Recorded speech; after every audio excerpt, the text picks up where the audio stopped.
is the 9th of August in the year of our Lord 2020. Season 11, Episode 4, 537 times. This face and or this voice has welcomed you to the Clubhouse Podcast live from Vocal Studios in North Dallas / Addison, Texas. Your one-stop shop for all things pop culture and sports and entertainment and all that good stuff. Welcome. My name is Rob. I am the executive producer of the Clubhouse Podcast. And man, we got a lot in store for you tonight. We're glad you're with us. Joining me across the table is my co-host and a man whose shirt seems to think he might be a little bit angry about something. He is Alex. Welcome, sir. Well, it's 2020. Let's just point blank and period. 2020 has not been good. It's been kind of great working from home. Yeah, I think that's the end of the list. I've just chose to stop complaining. It's debatable. But at the same time, it's just the whiskey tango foxtrot of it all. Jenn Rohm out on assignment tonight, so let's dive right in for a segment I was not prepared for, but I can be pretty quickly. Let's do some NASCAR talk. Got a lot of racing going on. Looks like, let's see here. We had a doubleheader this week at Irish Hills in Michigan. So let's see if we can get you today's results, which we can't hear your top 10 finishers. In 10th place, they don't do the whole thing like they normally do. In 10th place in the number one Chevrolet and number one in your heart, Kurt Busch. Chase Elliott, attorney at law, in the number 9 Chevrolet in 9th place. See how that works out? Austin Dillon, the new sheriff in town, he was in the number 3 Chevrolet. What's up? When we get to it, we have breaking news. Oh, okay. Let me get through the top 10 and we'll go right to it. That's why I did the hand motion. Fair enough. In 8th place, Austin Dillon, number 3 Chevrolet, number 7, then the number 21 Ford, Matt DiBenedetto. I got it right that time. Yes, you did. 6th place in the number 10 Ford, Eric Almirola. Joey, I don't know. In 5th place, in the number 22 Ford. 4, 3, and 2, all Toyotas. So you have 3 Chevys, then 3 Fords, then 3 Toyotas. Kyle Busch, number 18 in 4th place. Bronze medal goes to Martin Truex Jr. in the number 19. Number 11, Denny Moons over my Hamlin. And winning the race and breaking the 3-way tie this week in the number 4 Ford, Kevin Harvick. Oh. Wins the race this week. Let's get you some standings because we are only 2 weeks away from the playoffs. Playoffs? And this is if the playoffs started today. The odd men out. And we'll take the both two, and those two people are within 16 points of making the chase. Those two people would be the aforementioned Austin Dillon and 7-time champion Jimmy Johnson, who is only 3 points behind Tyler Reddick, who has been holding on to that 16 spot for a while. Reddick is 3 points behind Eric Jones. Jones is 26 points back on the poet William Byron. DiBenedetto is 14 points ahead of him. But DiBenedetto is only a point behind Bowyer. Bowyer is a lot behind Bowman. He is 52 points back on Bowman.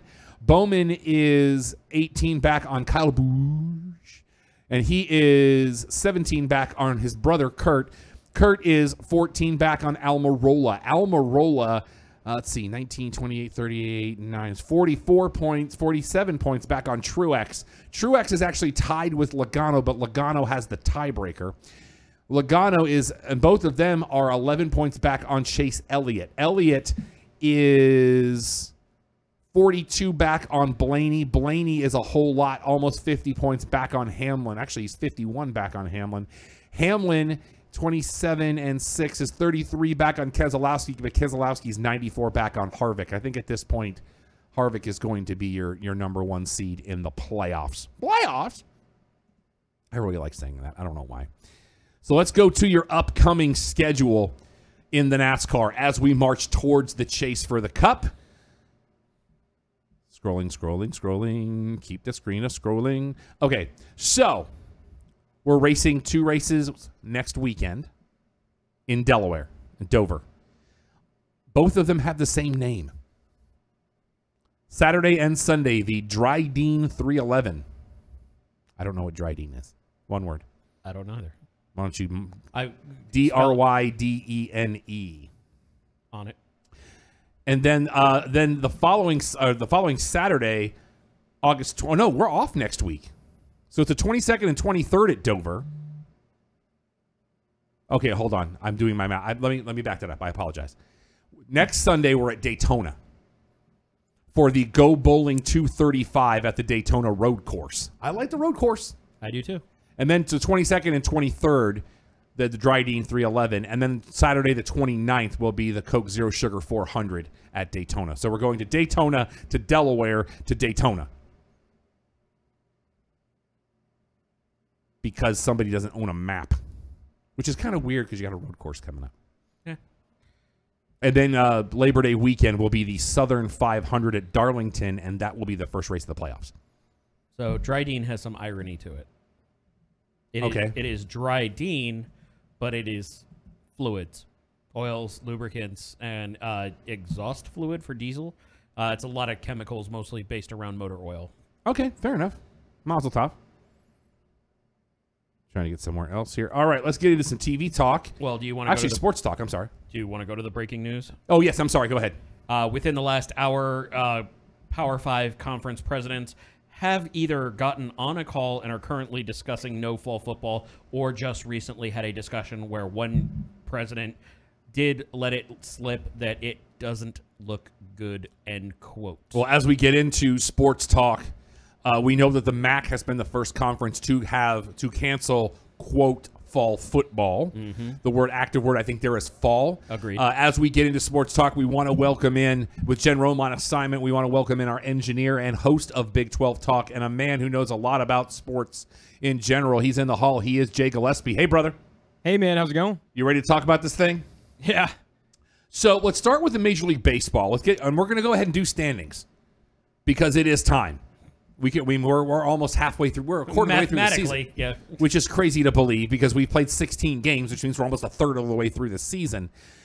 In the American League East, Toronto at 5-8. Like, we can't even do run differentials because they just haven't had enough time. What's the run differential?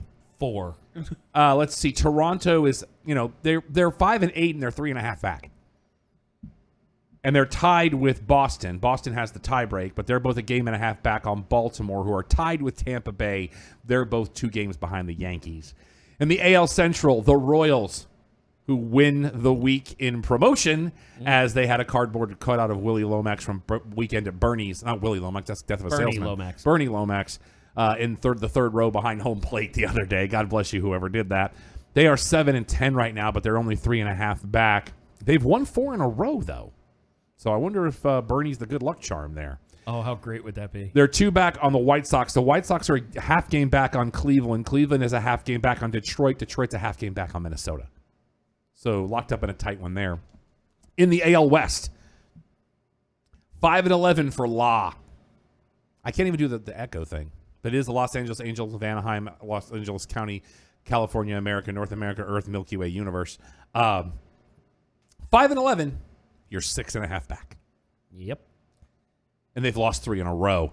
They're a half game back on Seattle. Seattle is a game and a half back on Houston, who is tied with the Rangers at 6-8. Mm-hmm. They're 4.5 out of first place. That's because Oakland's 11-4. Yeah. Let's go to the National League in the NL West. The Arizona Diamondbacks, 6-9. They're 5 games back. They're tied with the Giants. Both of them are 2 back on the Padres. The Padres 2.5 back on Misty's beloved Dodgers. The Dodgers only a half game back on Colorado right now. Mm-hmm. Let's see. And then in the NL Central, Don's Pittsburgh Pirates. Oh, yup. They've won 3 more games than me, and I don't even play. They're 3-13 right now. Yup. They're on a 3-game losing streak. They're 1-9 in their last 10. And they've won one of their 3 wins is on the road. Yep.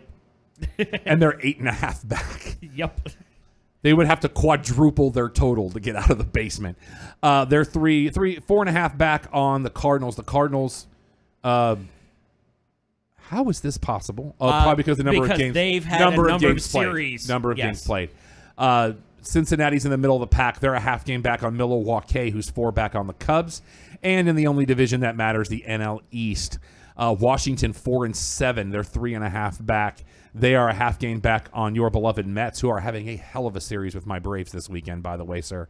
The 2-2, they're a half game back on Philly. Atlanta and Miami technically tied for the lead. The Mets are playing Miami this weekend. I thought they're. Oh no, the Braves are playing Philly. Correct. But the Mets are giving my Marlins headaches. Marlins at 7-3 right now. They're in first place, but they've also played 6 games less than the rest of the division. Mm-hmm. So you have to grade on a curve there. But Atlanta at a plus 19 differential. They are playing good baseball. They're putting runs on the board. Yeah. And I actually get to watch my Braves, and I'm very happy about this. And get rid of the one-tone hats. The Braves did have some bad news this week with Soroka. Yeah. Mm-hmm. But, yeah, get rid of the one-tone hats, please. Even with the dark blue jerseys, it still looks like BP. It's very matted. It's very spring training. Let's see. Hold on. But that's just what you told me earlier about the current news on Soroka, which is the ace for the Braves. He did tear, I believe it was his ACL. He is done for the year. Headed to first, trying to make a play. Mm-hmm. Like that kid.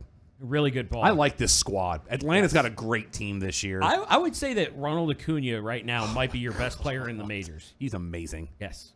Big fan. Does everything. St. Louis and Detroit cancel a 4-game set after 13 Cardinals test positive for COVID-19. Mm-hmm. Again, and we talked about this, and Jay, you were part of this conversation last week. If baseball can't get it together, what hope do I have for football? I mean, I honestly want to believe I'm going to get football here in about a month. The difference, but it's getting harder to believe every day. The big difference you have is that baseball kept sitting on their hands thinking they weren't going to have a season at all and never moved anywhere, while the NFL has worked on a number of different aspects to try and limit any kind of transmission ability and to make sure that they had a more sanitized environment. The problem with baseball is the fact that you couldn't do anything with it until it was live fire. And then they did next to nothing. So a lot closer than next. Jay's a big baseball guy. So, I actually, to Alex's point, I mean, I thought that, I mean, NCAA, right? It's college football. People can, I feel like you can contain the players a little bit more than, grown men going out doing whatever they want. But I feel like, baseball, they're still going forward with it. I mean, the commissioner seems to be somewhat, I don't want to say unfazed, but they're just going to keep going. You know what I mean? I mean, the season's still there. I just don't see. I don't know. I mean, I feel like they probably would have pulled it a little while ago. I mean, unless it gets so much worse, but I don't know. I feel like they have contingency plans in place and have implemented those when someone like a team like the Marlins have had half the team, come down with a positive test. Well, in St. Louis now, that's what, a third of the team almost half. It's more than half now. And they're still they're still going. Yeah, they're still going through with the season. So I mean, obviously, they're postponing some of the games. I mean, they didn't have a few of the games when the Marlins came down with all those positive tests, but they're still going through with it. I just don't know if there's a big differentiator at the college level when you have obviously these young kids who. I don't know. I mean, are they going to be controlled, be confined? Is it going to be a bubble, issue? Now, as a guy who is the host of Big 12 Talk, which is college talk here on Vocal, how do you think this is going to endanger the 2021 college baseball season?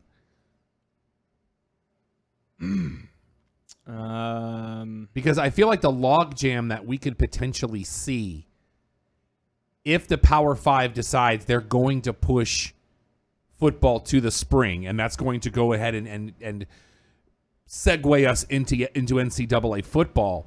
The logjam that this could potentially create, because UConn is the first Division I football team to say they're not going to have a season.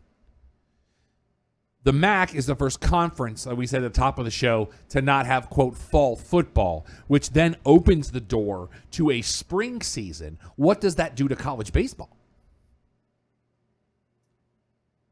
I think if I could interject real quick. Please do. I think your big problem in this regard is that much like baseball with such a large roster, going into something half blind is what you're dealing with on a college level as well, because I want to say it's about 95% of stadiums, whether regardless of sport, whether it be baseball, football, anything, are all contained either within the grounds of the college itself or very adjacent to it. So your problem there is that you do have, well, I believe everybody that has a working microphone went to college, and we all did dumb things.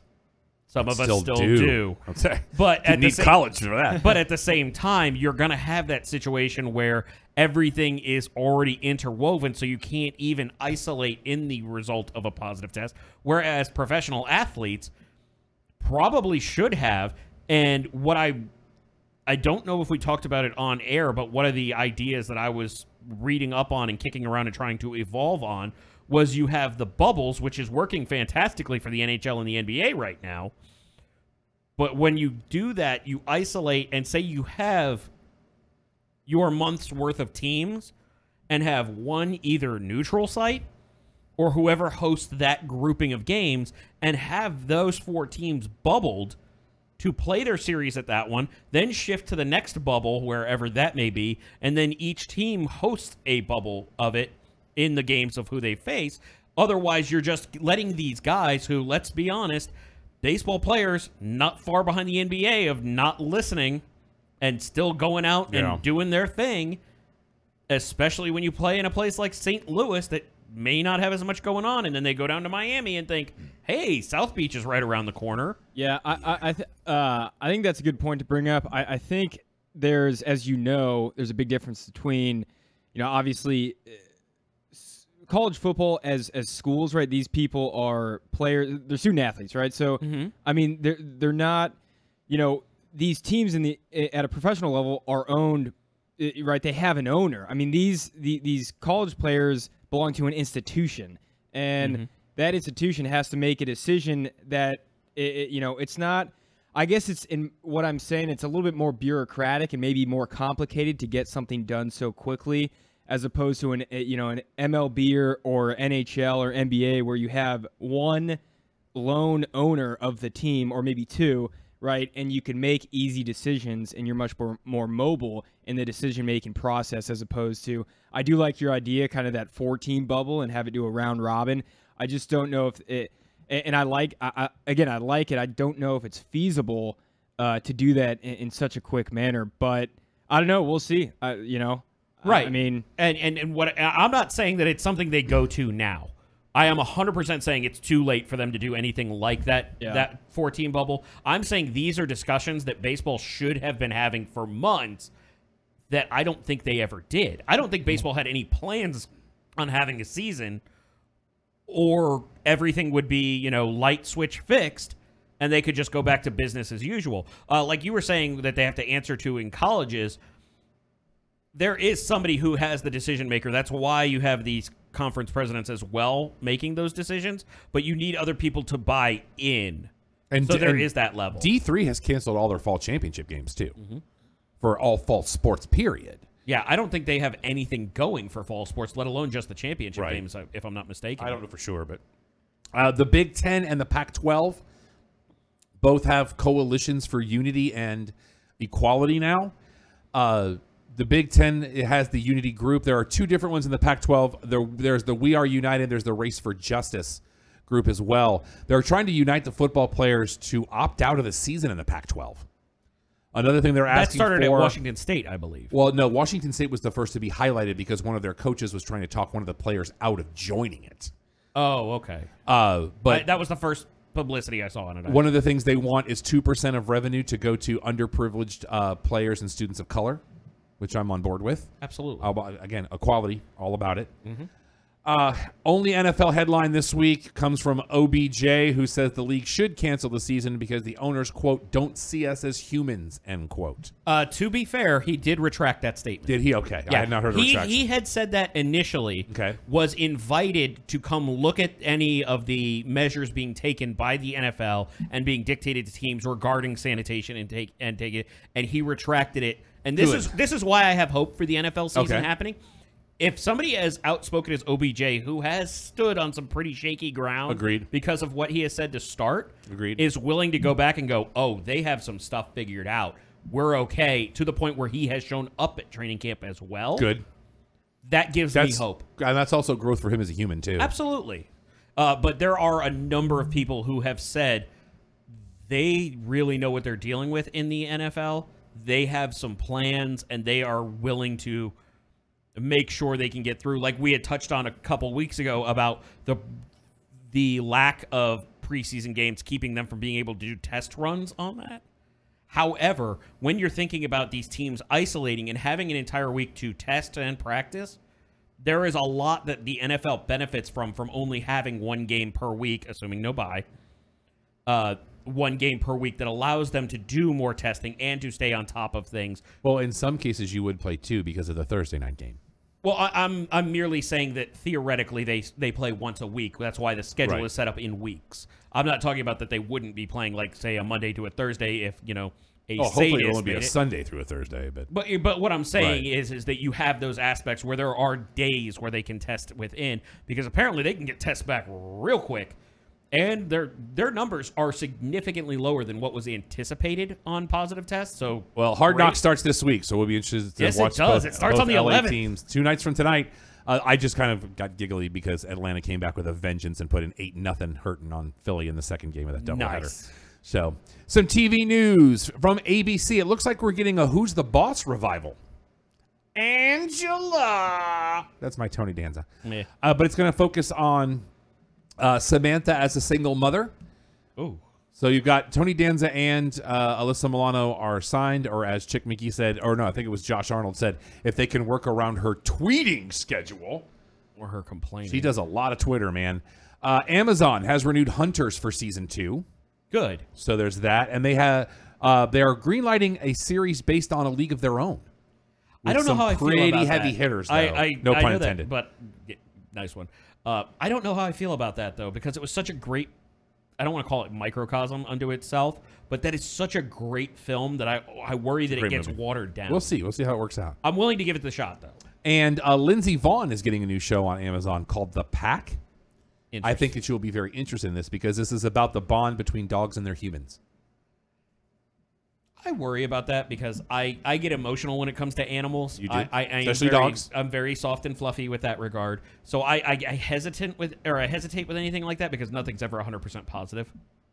But I'm going to give it the benefit of the doubt. Yeah, it's in the realm of I wish everybody well. AMC has renewed Soulmates for season 2. There's something called Brat TV that I've never heard of, but they're renewing Chicken Girls for season 7. So apparently it's been a thing for a while, so I figured we just mentioned it on the show. Or their seasons are a month long. That's true. Comedy Central is going to be reviving Ren and Stimpy. I'm very, very, very torn about this. There's another animated series I'm more excited about right now than this. Right. Especially with this documentary coming out about the guy that behind it and how unstable things were with him. Epix. Interesting series to them. It's a docuseries coming September 14th called Enslaved. It is a docuseries with Samuel L. Jackson where he uses a DNA test to find his ancestral tribe, and it traces his journey to Gabon to be inducted into the Benga tribe. I am very interested in that. That this. is very, very interesting. And apparently there's going to be 3 different storylines about his journey that are all going to intertwine in the show. Oh, very cool. Very interested in this. Hulu has canceled High Fidelity after 1 season, and Zoe Kravitz has lost her mind about it. But they have renewed Love Victor and Taste the Nation, both for season 2, but still not the biggest story of the week. I want you to go to your calendar right now. Reach in, touch the screen. Go to your calendar right now. Did you just dusty that? I did. Okay. I want you to circle November 20th on your calendar. And the following 13 weeks after that. Because it will be time for the revival of Animaniacs. We don't know much. We saw a piece of artwork the other day that had the Hulu logo and Yakko Wacko and Dot on it. We are being told that Pinky and the Brain will be in every episode in one form or another. 13 episodes. I have waited for this day. I'm worried. I'm not. Spielberg's still involved. I'm good. Yeah, but some of those lines. I have been rewatching the entire series as part of my wind down about every other night since I now have the TV in the guest room. I'll burn through 5 episodes in a night, which is a whole disc since it's not available on Blu-ray.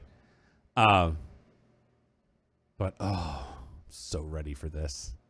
I know you are the biggest 1 or 1A Animaniacs fan. Sorry, I got caught in between breath. It's okay. Animaniacs fan, I know, and I do remember. I watched it after school every day. So I still have my videotapes where I taped it when I was if I had to work, and some of them have the old commercials in it. I need to get my VCR hooked up so I can watch them and see if they hold up. Wow, there's a phrase I didn't think I'd hear Fox ever 29 again. checking in. There is a phrase I never thought I'd hear again. I need to get my VCR hooked up. Probably gonna look terrible on that screen too.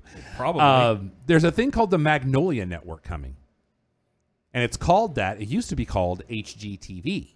Oh, but Chip and Joanna Gaines have bought it, and they are turning it into the Magnolia Network. I don't believe they bought. I believe they have a group that's funding them buying it. But they're heading this thing. Yes, because they're bringing back Fixer Upper after the conversion. Right, and Magnolia is her brand. Correct. Well, technically their brand.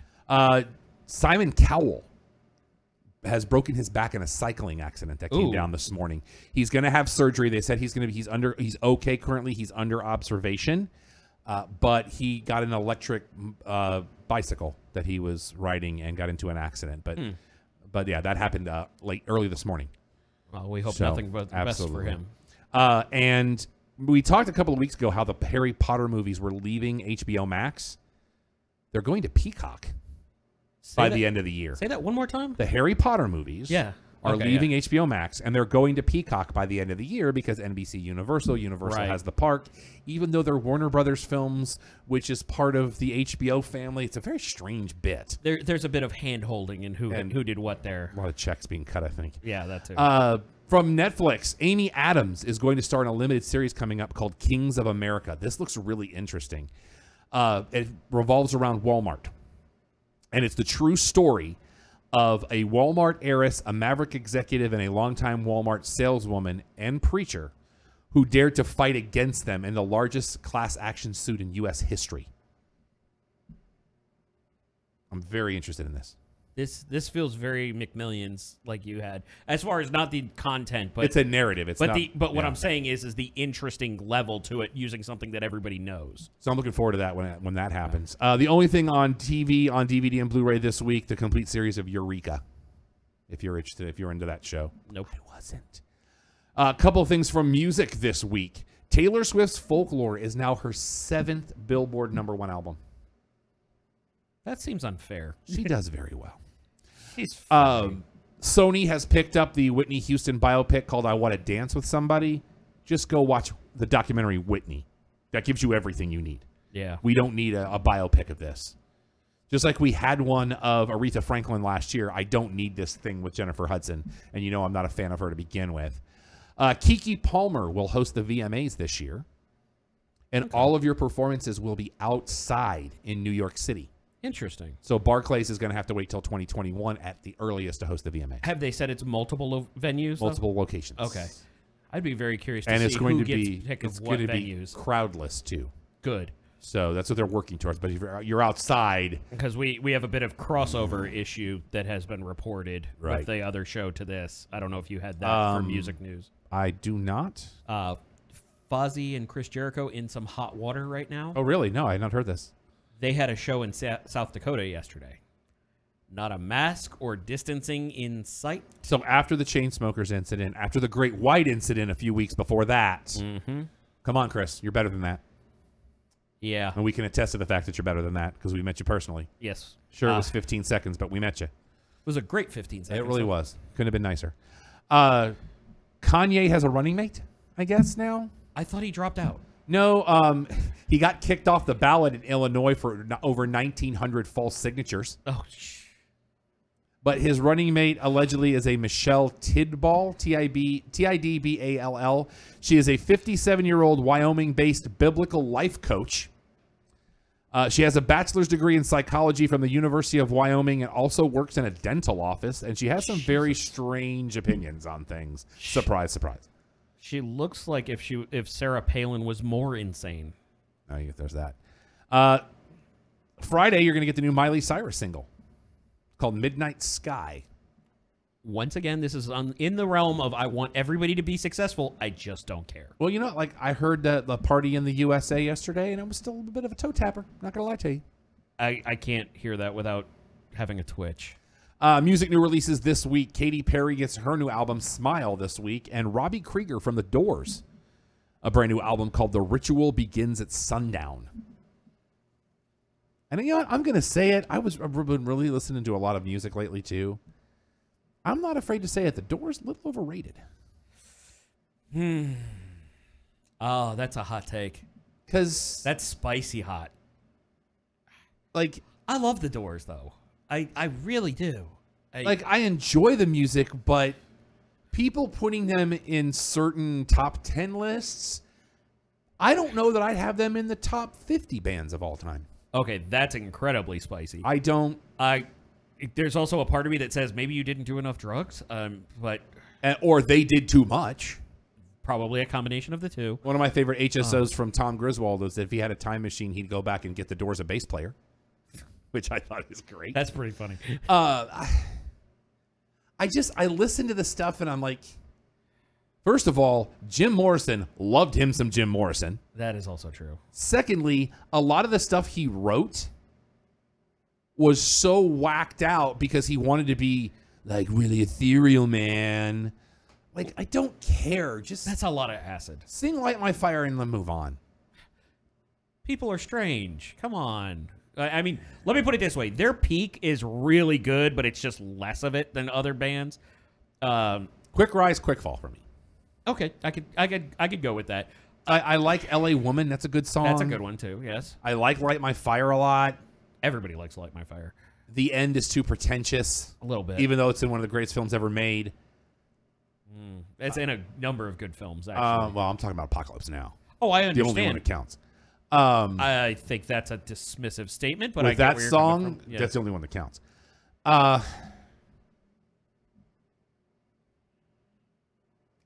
Other than that, I mean, I'd have to look at a list, but there's nothing else that comes to mind that I'm like, that's a contribution. Yeah, I'd have to look it up. And it gave Val Kilmer one of the best roles he ever played. Well, it was kind of impressive that he could sing that well because that's not dubbing. No, I know. Yeah, he did. That's really amazing work by him. I would have to do the research. I will say that allegedly, much of my Doors love comes from a lack of sobriety at those times. So, but I think that was a lot of their popularity too. That is also true. But a large percentage of the population was into the same things that they were into at the time. Yeah, but that's one of those ones where I feel like I have to go back and listen to the music with a fair and open mind and be like, okay, was this as good as I remember, or was I just having a really good time? I mean, one of my favorite things it was a live recording, and it's clear as day, and I giggle every time I hear it, where he starts talking about horoscopes, and there's this girl in the audience. She's like, yeah, totally, man. And then he goes, I think astrology's a bunch of people. And she's like, yeah, F astrology, man. Like, same voice. I just... Sobriety optional. All right, let's get into movie talk. Oh, we got some things to talk about there. Probably the story this week that is the biggest story that was underreported. Have you heard of the Paramount Consent Decree? I have not. So in the 50s, there was a decree called the Paramount Consent Decree that was done by a federal court. Okay. That said movie studios cannot own theaters. Really? Because what was happening was they would book only their films in their theaters, so it would shut a lot of the competition out. They would regionalize things. They would make chains that weren't owned by them have to take rights to a block of films. So you'd get a Jurassic Park and probably like 19 films they just wanted to throw away just so they could get those films into theaters. Yeah. So this past week, a federal court has said that those days are over. So movie studios can now own theaters, which is going to be interesting because one of the other things they could do is what they call resale price maintenance, where they could fix the minimum price for tickets. Ooh. Indie film's going to be affected by this, but I think it's auspicious that this is happening now, because think about what we talked about on the show about 3 months ago. Who was sniffing around to buy AMC theaters? That was Amazon, wasn't it? Which technically, if I see this decree right, they couldn't, because That is true. They are a studio. Right. They are a studio in name, but they don't have any, what's the word I'm looking for? Any brick and mortar. Right. Yeah. Disney owns the El Royale in L.A. But that's a different situation. Right. But the thing is, until this past week, there was a lot of yellow red tape that you had to get through to get there. Right. Not anymore. Oh, wow. I don't see Amazon doing this if they did buy AMC, because so many AMCs have so many auditoriums in them. Yeah. You got to fill them with something. And Amazon Studios doesn't have the guns to be able to say, we're only showing Amazon Film Studios in 24 screens at Stonebriar in Dolby Atmos and IMAX and everything else. I can sell you on a different route. Okay. What does Amazon have a lot of recently and has been doing a lot of work with that they may want to sell tickets to as an event, as their debut? And they break down something like what we talked about in TV Talk with Hunters. And we start seeing film studio or auditoriums where they're dedicating TV to it. Shaky at best. It is shaky. I 100% agree with you. But is that really outside the realm of possibility? It's not outside the realm of possibility, but the likelihood is slim. I would be on board with it. Just because of Prime. Let me put it this way. You give me each month has an episode of The Boys, I will go 3 times. Something that good? Maybe. They have some properties behind them. They have some power. But I think the appeal of that is that you get to watch it in your own home versus well, an yes, auditorium. there is an appeal, but what I'm saying is those ones that they put a lot of money and effort into, and I'm going to keep circling back to The Boys because it's the best reference I can make, because it hits that superhero vibe that people like. It has that darker bit. They put so much into the optical view and the optical resolution, as well as the aesthetics of it. I was going to go more with the optical of how grandiose it is, and then into the aesthetics of how much they put into the art department, as well as having. But like what I'm saying is, let me put it in a different light for you. Okay. Before everything came off the rails, Right. I want to put no, a different kind of world breaking. Okay. I want to put an asterisk on there just because there's going to be that. Well, what about season 8? If somebody told you that you could have, say, an AMC Stubbs pass, and you could get to go watch Game of Thrones premiere in a theater in Dolby each week, how intrigued would you be by that? I can't say it would be 0%, But it's in there. but I'm probably not the right person to ask that That's question. a fair point. That's a fair given my home situation. Allow me to put it in a different aspect. Okay.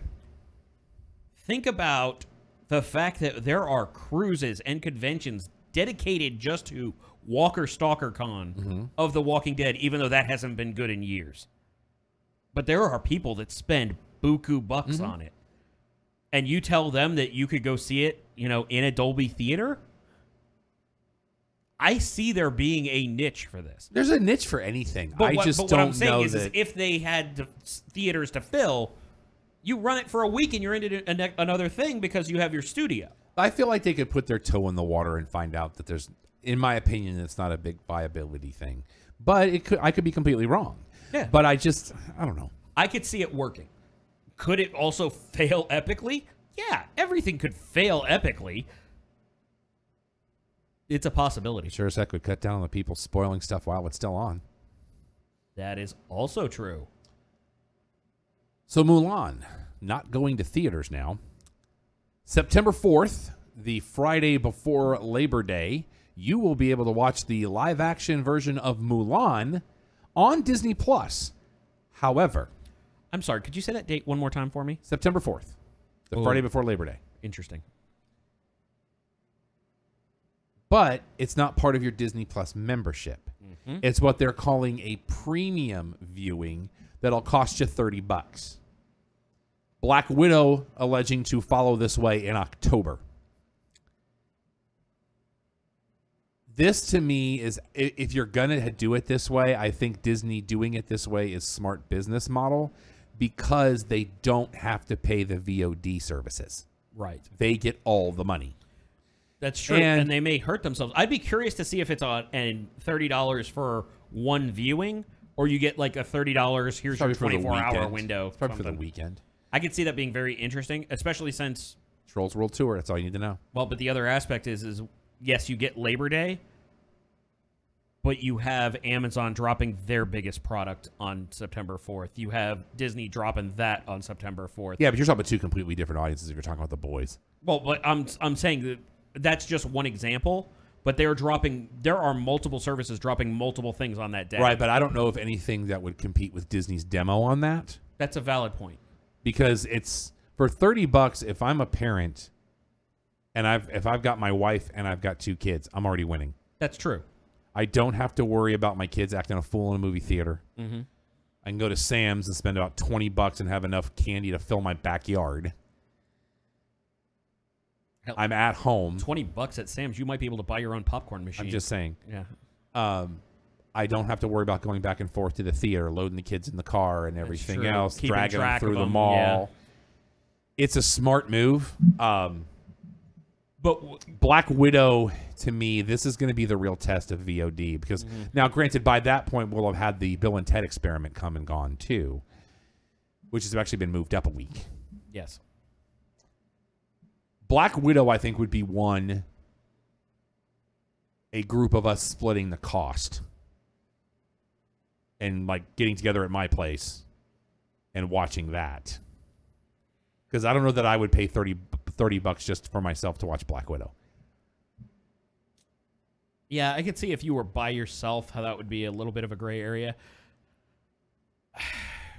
Honestly, I could see myself being very happy with that. Like, say it's a midnight drop. Okay. You give it a date. Call it October 16th. I want to say that's a Friday. I don't. Give me a second. I can tell you. Well, just hypothetically, we'll say whatever a Friday they want to drop it at midnight. I could totally see being one of those people where I'm like, okay, $30 is a bit rich. October 16th. So that's what I said. Oh, Right. Perfect. I nailed it. Good call. Say that drops at midnight. I could totally see spending the $30 to see it, get it out of the way, be able to have everything before anybody else, and then, and I'm going to say this, and it's going to sound really pretentious, and then chipping in to spend another $30 to watch it with friends later that day. Not to say, oh, look at this or something like that, but so that I could, number one, get as much of it in before people start memeing it, because that's going to happen. People start, dropping clips because that's going to happen. That makes me sad. It's going to happen. No, I'm not saying it's not going to happen. But that way I can get the viewing in for myself, but then the other viewing of being able to see it, because you know how if you watch something more than once, you see it with different eyes. Yeah. And then being able to have that group conversation, which I think would be awesome material for, I don't know, Behind a Wall of Pay, something along those lines. Maybe. But I could see dropping the $30 on it now. Like I said, it sounds pretentious for me saying, yeah, I'd drop $30 twice on something like that if it's good. Or even if it's decent and I get to talk to people about it afterwards. That's one of the things, and this has been the bane of my existence somewhat to an extent, is the fact that nobody else I know seems to have watched Hamilton, and I can't talk about it with people. I'm having a problem with committing 2 hours and 40 minutes right now. Like I said, the first time I watched it, it wasn't 2 hours and 40 minutes for me. I stopped at the intermission, and I picked it up the next day, and it worked perfectly because there's such a clear divide. Now, we're getting off subject. But what I'm saying is I could totally see that being the selfish of I want to take this in before anybody else can ruin it for me. And then the spending for the group effect of it. I can see both sides. Okay. Antebellum is actually going to go straight to VOD now. That'll be on September 18th. Ooh, I know somebody who's very excited for that. So be ready for that. Because it's not something for you. Right, of course that. And speaking of things that are not for me, but I thought was amazing, have you seen the newest Candyman trailer? I have not. It's basically the backstory of Candyman done with shadow marionettes. Oh, wow. It's brilliant the way it's done. I still got to see that. So, yeah, look up the latest trailer when you get a second. It's just, it looks gorgeous. And as we say, we always support Jordan Peele. Exactly. Somebody that we haven't mentioned in a long time is back in the news. Peter Dinklage. Okay. He is going to be teaming with director Joe Wright and Haley Bennett for a musical film based on an off-Broadway play they did last year, a musical of Cyrano de Bergerac. Okay. Wow. Called Cyrano. Yeah. Well, he has that and the other thing coming up, which is I want to say it's the vampire movie. Oh, yeah. That we talked about a couple of weeks ago. Yep. That might have been a month or two ago. Danielle Brooks, who is in Orange the New Black, she's going to be a biopic playing gospel legend Mahalia Jackson.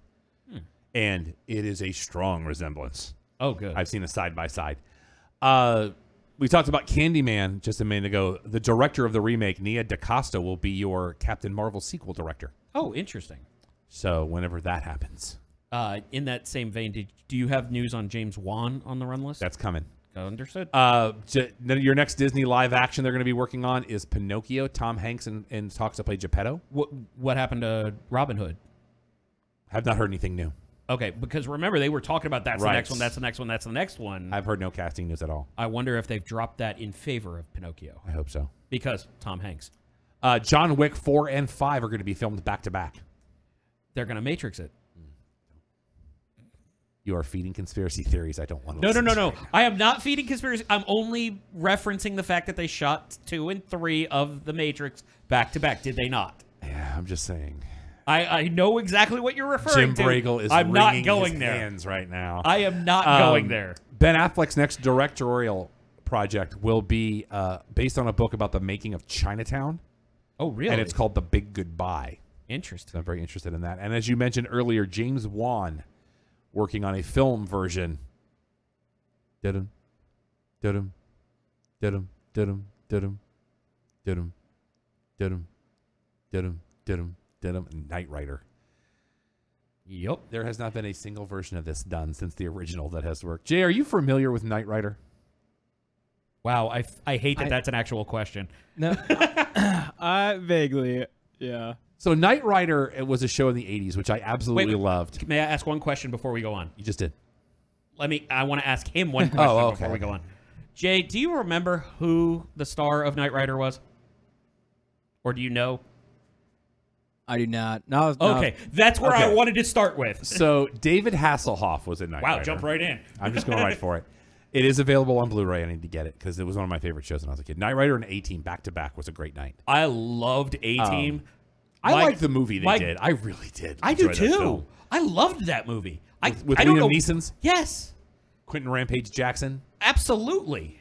Bradley Cooper? Yes. And Charlton Copley. Got it. You got all of them. Nice. Nailed it. Thank you very much. But Michael Knight was part of a... Not going to go with the Jessica Biel because she was great in that too. She's great in everything. That's how you doing? So Michael Knight was a guy who was helping a private eye firm, and the car was called KITT, K-I-T-T, the Knight Institute 2000, and they would have adventures.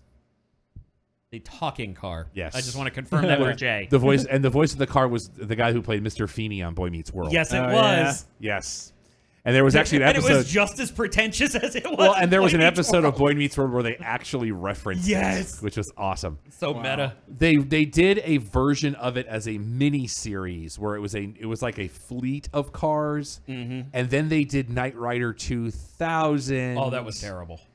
Yeah, they've tried this like 4 or 5 times, and there was one where in the commercials it was the voice of Val Kilmer. And then something happened legally where Kilmer couldn't do it.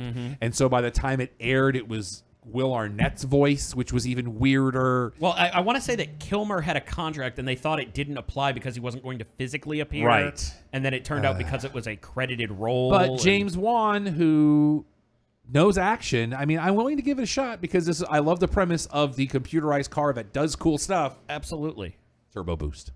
And I loved how you knew when the budget got bigger because in the early seasons, kid's voice was just a blinking light. Yeah. And then they changed it so it looked like a little equalizer. Yes. My grandmother had an unhealthy obsession with David Hasselhoff as Michael Knight. Have I ever told you my favorite David Hasselhoff story? Possibly, but not on air. So, as we know, David Hasselhoff also very big musically in Europe. Mostly Germany. They love him over there. Especially Germany. So there was a plan put together that he was doing this huge pay-per-view concert that was supposed to be his, for lack of a better term, coming out party for America. Like this was going to be the thing that made him a huge star stateside. And that was before concerts were a pay-per-view thing. This was like... It happened rarely, but it did happen. But what I'm saying is this Right. was a rarity that it would... Getting ready to go on air, and a white Bronco hits the freeway. Yup. And no pun intended, the wheels fell off, and he never recovered. Would have been a much shorter trip if it did. Yeah, so there is that. Movies on DVD and Blu-ray this week. Oh, did you see the HSO on Justice League? The Snyder Cut, though? The picture they unveiled yesterday? Not that. No, that's another aspect. But They unveiled a new picture of Steppenwolf, and he looks awesome, but it's still a weird villain. well, there's mild spoiler-ish. In 3, 2, 1. The actor that plays Darkseid No. has come out and stated that just the trailer of the Snyder Cut blows anything Joss Whedon ever did out of the water. So it's not Mark Henry? Excuse me? Didn't you? Mark Henry was trying to be Darkseid. He was trying to be Darkseid, and the only thing they talked to him about was about the fact that he was massive, but it is Ray Porter. I'll have to pull it up. He's done a lot of voice acting. Oh, okay. I want to say he helped with Well, Transformers. we're about a week and a half away from Fandom, DC's virtual convention. So we're allegedly going to get a whole lot more to look at about that. I'm looking because there was one that stood out when I was looking at his filmography, and for some reason I'm under the gun and failing So miserably. DVD and Blu-ray this week. I love the name of this movie. Max Reload and the Nether Blasters. That is a great name. So let me give you the plot line here.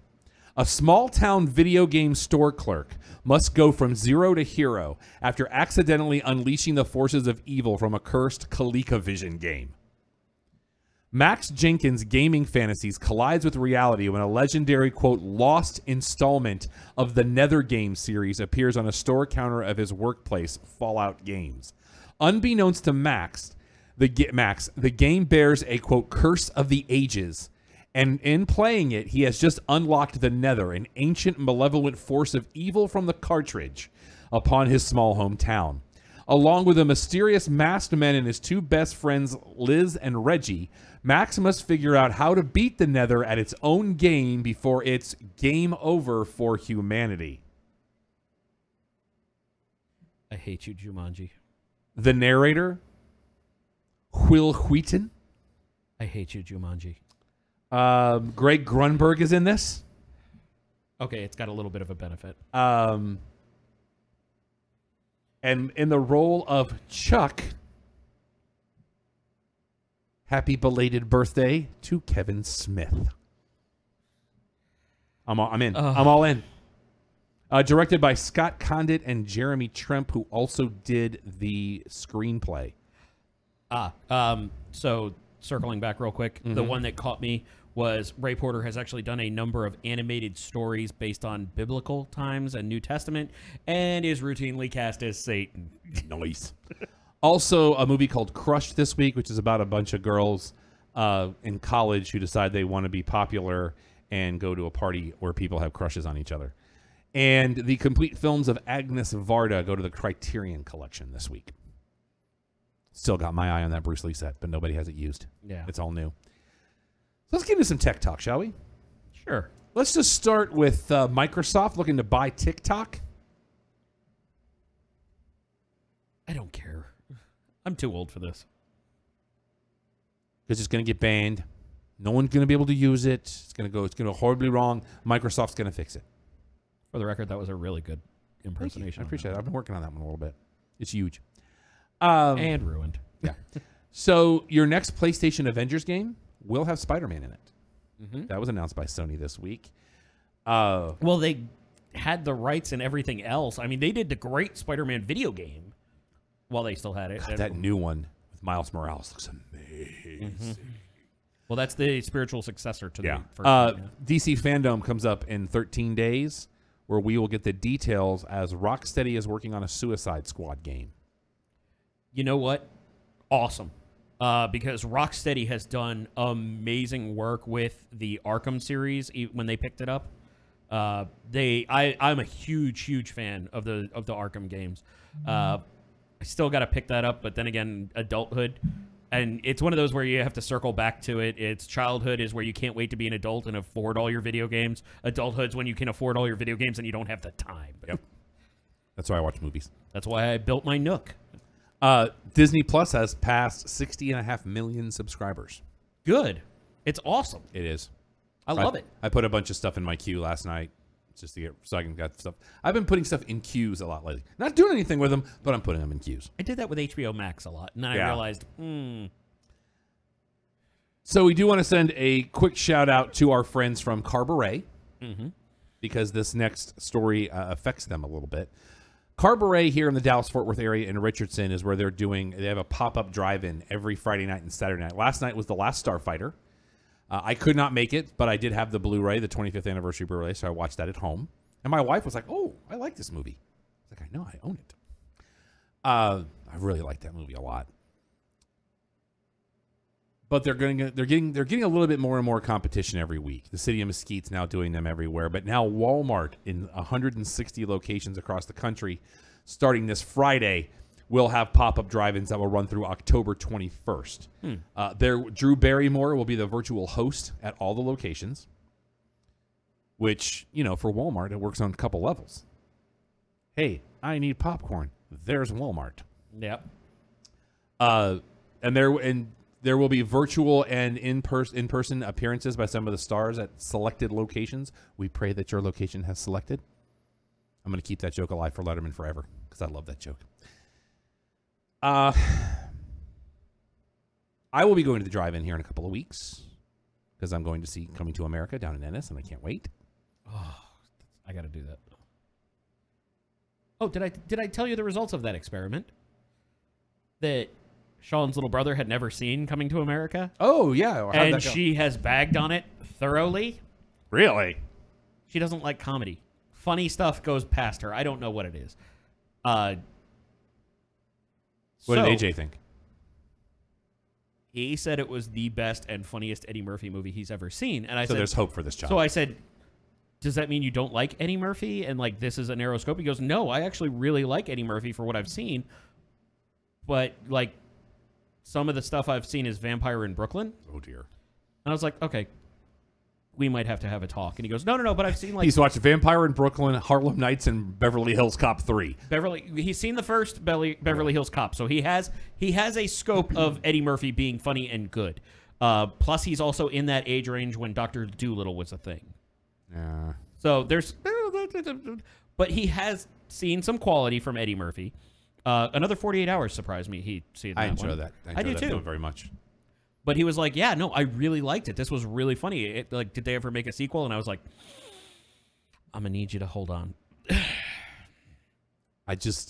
Coming to America is as close to a perfect comedy as exists. Outside of the Mel Brooks universe. I unabashedly love that movie so much. I could watch Coming to America on a loop.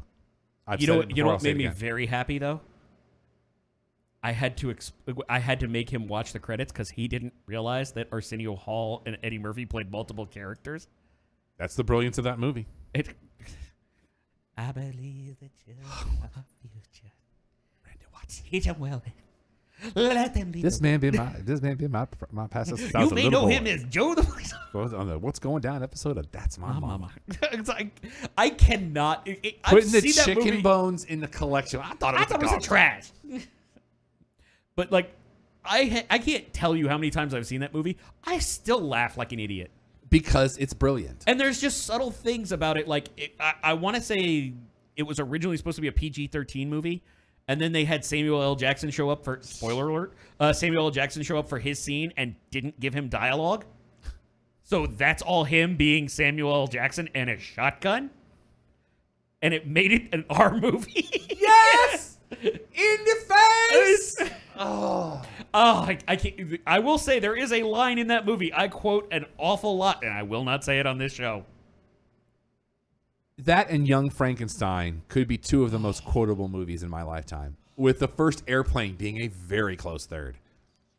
So much greatness. Just so much greatness. Watching Cuba Gooding Jr. get an Air haircut because he wasn't anywhere close to And that's him. his first movie. Yeah. Him and Sam Jackson. That's both their first movies. And I then think. when you look at all the people, Eric LaSalle, John Amos, yes. Sherry Headley, I mean, just... James Earl Jones. That might as well have been his audition tape for The Lion King. I'm not kidding. And tell me I'm wrong. No, It's 100% it. that's beautiful. Is that velvet? Oh, my God. That's got to be a watch along. That's absolutely got to be a watch along. That is like I said. And when I tell you he's got his own money, he's got his own money. Oh, I'm sorry, Dr. King. I thought you were somebody else. You ain't never met no Martin Luther the King. Just, And we can't say what comes Right. after that, but I laugh hysterically.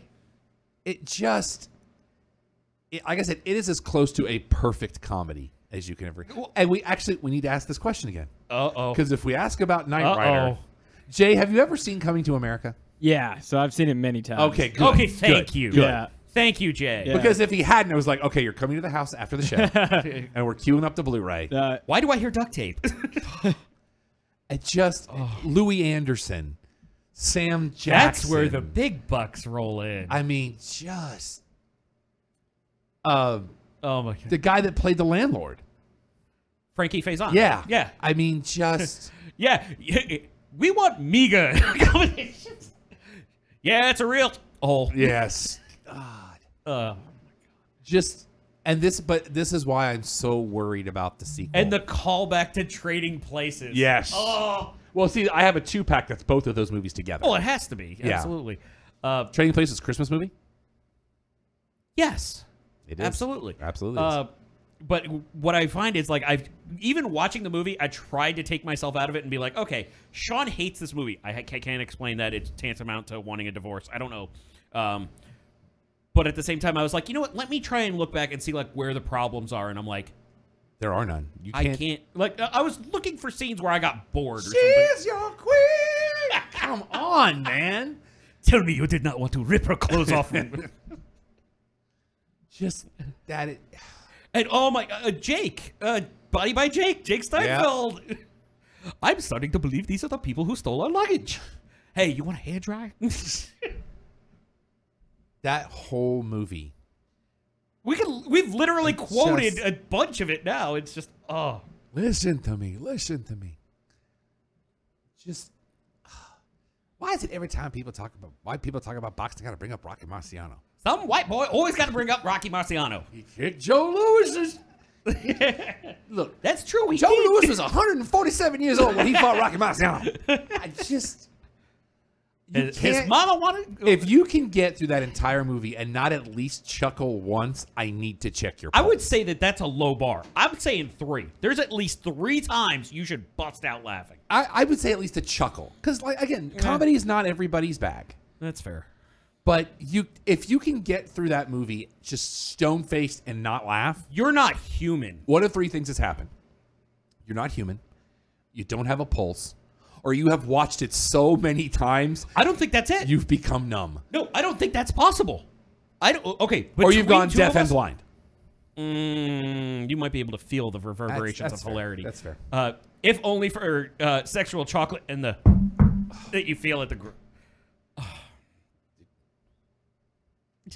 Just, God. There's a part of me that wants to drop the I microphone, but I want to know how the crew even got that movie completed, because how many takes did they have to do with certain things where people didn't laugh? There's their a genuine faces off? There's a genuine part of me that feels like with the Randy Watson scene.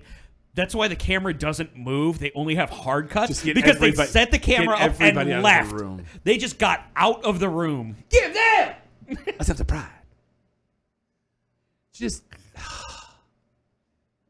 I know there's a God. Girl, you look so good. I want to put you on a plate and sop you up with a biscuit. This, by the way, we have another 21 minutes, 24 minutes left of the show. We're probably just going to do this the whole time. And that's if we go that far. I just, that's one of those films that the Criterion Collection is sorely lacking. If I could get a Mondo Uber Mega version of that movie, the director's been on the show. Yeah, that's true. I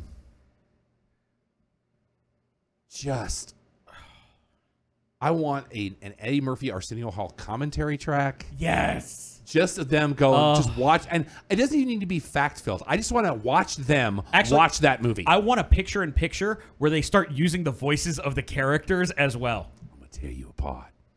And your friend too. Oh, that movie's so This great. is the first date we've been on since the doctor separated us. There's people out there going, well, I don't have to watch the movie now. Yes, you do. Yeah. Yes, you do. Far better than us. It just, that movie is so brilliant. And if you haven't, don't even look into the background on it. Don't look at the trivia because I don't want it to weigh you down because there's a lot going on there. There were lawsuits and mudslinging and stuff like that. You don't even want to get involved in any of that. He had to call the elephant Babar, didn't he? God. Just, You know what? I'm going to say it. Now that I think about it, as much as we've gone through, that might be my favorite comedy of all time. It's up there. I mean, I just watched It's Young definitely up Frankenstein there. this last week and forgotten how much I love that film and Blazing Saddles and Airplane and I need to rewatch those. It's been a while. the first Airplane. It's up there. so good. And I liked Airplane too, but it wasn't Airplane. Especially when you watch it with the commentary and they're just like, because you know that it's based on an actual Airport. No, it's based on 0 Hour is the name of the film it's based on. And it's so close to the source material, they had to buy the rights to the movie. Otherwise, they would have gotten sued. See, they've always said it was Airport 77. No, it's based on a movie called 0 Hour. Because they talk about it on the commentary track. But it just, and then you realize how many people like, oh yeah, that's my sister. And oh yeah, that's us. And that's my mom. And that's our uncle. And it's just. I get nervous on planes. First time? No, I've been nervous lots of times. Here we go again. Just want to let you know. Good luck. We're all counting on you. God. There's so much great stuff out there. And in a time where people need to be happy and laugh, there's your list. Start at Coming to America. Go through Young Frankenstein, Blazing Saddles. If you're overly sensitive, I'm sorry. History of the World Part 1 has to be on that list. All 3 Naked Gun movies. I could say 2. First 2. 33 and a third's kind of meh. And plus, you have the line of that I use a lot. I love it. It would be me. I've been swimming in raw sewage. I love it. And when you look at the career of Leslie Nielsen, and then you realize Airplane was his first comedy. Like he was known for serious drama, and his turn in that completely changed his career. Speaking of changing, it was the Hogan heel turn of careers. Yeah. Speaking of changing in careers, did you see the there's a spot in the vault from Movie Trading Company earlier for Tom Hanks? The complete series of Bosom Buddies. And what was the theme song to that? I don't know. It was Billy Joel's My Life. Really? Was the theme song to Bosom Buddies. I don't think there's even rails existing right now, but we need to find something. The next thing I need to get, because if I'm gonna get it, I'm just gonna buy the DVD because it'll never be available on Blu-ray. It is available on DVD, and I forgot to look when we were there earlier. It's a very early Michael J. Fox movie called Midnight Madness, and it's on. You can buy it on Amazon. You can rent it on Amazon because it's not available for free on Amazon Prime. This was it was a Disney movie about a group of teams on an all-night scavenger hunt. And that goes from like a nuclear power plant to an arcade to a mini golf course. It is one of my favorite movies ever. Interestingly enough, Amazon, Walmart, and Target all have it on DVD. But I have not seen one physically in my presence in many, many moons. It's going to be one that I'm going to have to order it, or I may just see if there is a movie trading company locally that has it. That'd be a shot in the dark. Because, well, a lot of the things I've been doing lately have been a shot in the dark. That is also true. And we've been doing very well in what we've found, as we can tell from the other show. Oh, that WrestleMania idea of purchase may be one of the best ideas you've ever given me in retrospect, knowing now what we didn't know then. I always seem to have a great batting average when I'm not thinking it through. All right, anything else we're missing before we wrap this thing up? We've been vamping for like 10 No, minutes this has been awesome. Just go watch Coming to America. And like you say, with so much crap that's out there right now, I don't care what it costs you to rent it. I don't care what streaming service you find it on. If you don't want to own it, just go watch Coming to America and forget about the world for a couple of hours. It's halftime. I know it's my favorite time of the game. Gabrielle. It's you. Gabrielle Union, wasn't she one of the? No, it wasn't Gabrielle Union. It was. it? Oh, I know exactly. It was Feather and. Oh, what's her name? And it was one of the Petal Girls, the Rose Petal Girls. It was one that I saw her name and went, wait a minute, that's who that is? Yeah. She's the one next to Feather, and it does start. Garcielle Bouvier. Garcielle. That's what it is. Madge Sinclair, Sheila Johnson. Uh-huh. I mean, just Bill Gordon as large woman. Sure, why not? This Peaches and movie Cream. is so amazing. Vanessa Bell Calloway, Jake Steinfeld, Cuba Gooding Jr., Frankie Faison, Uncle Ray Murphy was Stu. John Amos, Sherry Headley, Eric LaSalle, Louis Anderson, Vondi Curtis Hall. I forgot about that he was in it. Sam Jackson, Don Amici, you said, Ralph Bellamy. Yep. You know, because of the whole Trading Places connection. Well, that was the Don Amici. And Yeah. Like, good God. Toby Hooper was an uncredited party guest. Just let's do the plugs and get out of here. We're just venting at this point. Make sure you visit our website, www.theclubhousepodcast.com. Find out everything you need to know and some stuff you don't. Follow us on social media. Twitter is @Clubhouse Show. Everything else is The Clubhouse Podcast. All 3 words in that order, or you will wind up somewhere else. You can follow me on Twitter, on social media if you would like. Everything is Yes That Rob Irvin. That is spelled ERVIN. I am Vexploit on all social media. Remember, if you want to help out the show, go to prowrestlingtees.com/thecheappopcast and buy shirts. It helps us out. We get to put up more designs. Maybe we'll look into possibly putting some Clubhouse stuff up there if it starts to expand enough. Buy shirts, buy shirts, buy shirts. The lady of the house is Jenn Rohm. You can follow her on Instagram at Jenn Rohm Home. She's out on assignment tonight. The official fact checker of Sooner Gator Productions is Don Ford. You can follow him at Twitter on Igbunu, IGBUNUUU. Jay's out in the hallway. If you want us to come do a live show at your particular business when the world gets its wheels back, please email Don. He is Don@theclubhousepodcast.com. You can email me questions, comments, concerns. Tell me to go pound sand. I am Rob at theclubhousepodcast.com.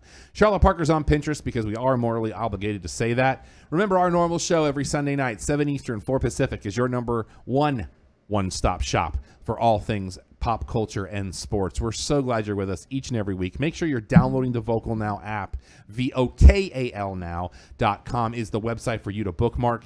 Check out all of the amazing shows right here on the Vocal Now Network, including Big 12 Talk with Jay Gillespie, which is going to have the new episodes very soon because they've got a lot to talk about, and we can't wait for them to do so. We love that you join us each and every week. So until next time, for Jay, for Alex, for Don, for Jenn Rohm, and the Empire, I'm Rob. Clubhouse is closed. Brittany Palmer's been bringing the content lately. Keeping up with her.